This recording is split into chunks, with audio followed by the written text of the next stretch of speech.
gazetarët me qëllim publikimin, po cili ka qenë? Për shantazh, për të denigruar figurat caktuara?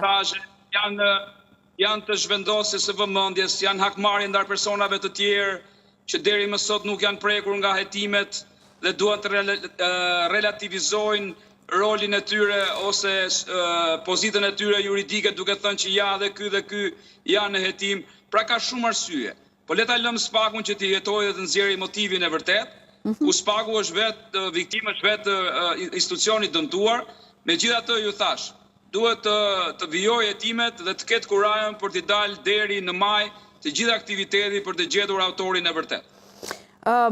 Karamuço, tani edhe një pyetje tjetër kam këtu. Tani flitet se ekziston një zyrë e vërtet investigimi në një nga kullat e Tiranës. Pra, edhe personat e arrestuar janë pjesë e një grupi të strukturuar të madh, të cilët kishin një zyrë të instaluar në një nga kullat e Tiranës që merreshin enkas me këtë punë. Çfarë dihet më shumë? Dihet gjë më shumë rreth kësaj? Në fakt në datë 14 ka qenë një sinjal i parë që erdhi që në kullën e TC përballë me kishën katolike të bulevardi Barancuri është bërë një mësymje e befasishme e agjentëve të BKH-s. Nuk e di për kati konkretisht, sepse këto elementet detajet pastaj janë gazetarët investigativ që i japin. Po di që kanë qenë aty disa hetues të BKH-s, të veshur si zakonisht për të mos rënë shumë në sy edhe pa begje, kanë qëndruar në hollin e atij kati për disa kohë, kanë tërhequr vëmendjen e disa personave që kalonin dhe kanë zyrat aty.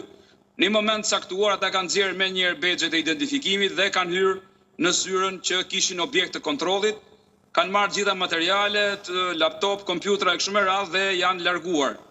Dhe është menduar që mund të jetë zyra e një personi që janë zhvilluar hetime, por askush nuk e dinte që ata kishin rënë në gjurmët e personave që kishin hakeruar sistemet e tyre.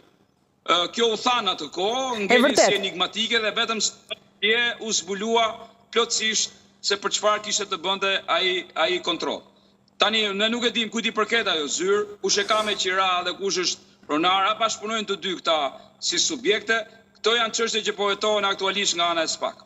Jo, në fakt të dhënat dolën aso kohë për këtë kontrollin që sapo përmendën në ETC, po unë nuk po merrem më gjatë me këtë çështje, shpresoj të na i bëj SPAK-u më të qarta gjërat.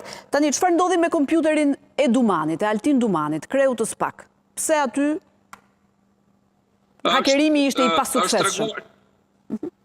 Atëherë tentativa është bërë për gjithë kompjuterat e të gjithë prokurorëve të SPAK-ut. Por ja kanë dalë, ju thash, vetëm me 3 kompjutra. Të 3 prokurorëve? Po të 3 prokurorëve. Ndërkohë të gjithë kompjuterat e tjerë kanë qenë në një nivel më të lartë të mbrojtjes, pra vetë prokurorët kanë qenë më të kujdesshëm, kanë ndruar në mënyrë të erpashershme pasuardet e tyre dhe kanë qenë edhe në survejimin e të gjithë personelit mbështetës të IT-s. Dhe sigurisht që kjo e ka kuptuar. Por sistemi i brendshëm teknologjik që ata kanë, që përfshin laboratoret e të dhënat të tjera kriminalistike, janë të gjitha në një sistem të pavarur dhe shumë të mbrojtur. Dhe kjo ka qenë e gjithë suksesi i madh për fat të mirë, fati që nuk janë tërhequr, pra nuk janë marrë dhe këto.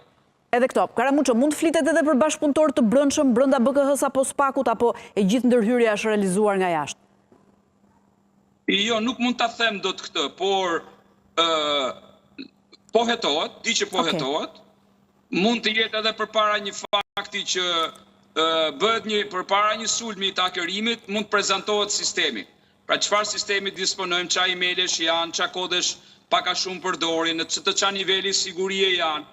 Nëse këto janë thënë nga dikush që e njeh mirë atë sistem dhe punon aty, pse jo ai duhet të zbulohet. Por, siç thotë dhe SPAK-u, megjithëse zhvillohen hetime, prap nuk ka dyshime që mund të ketë një person të brendshëm.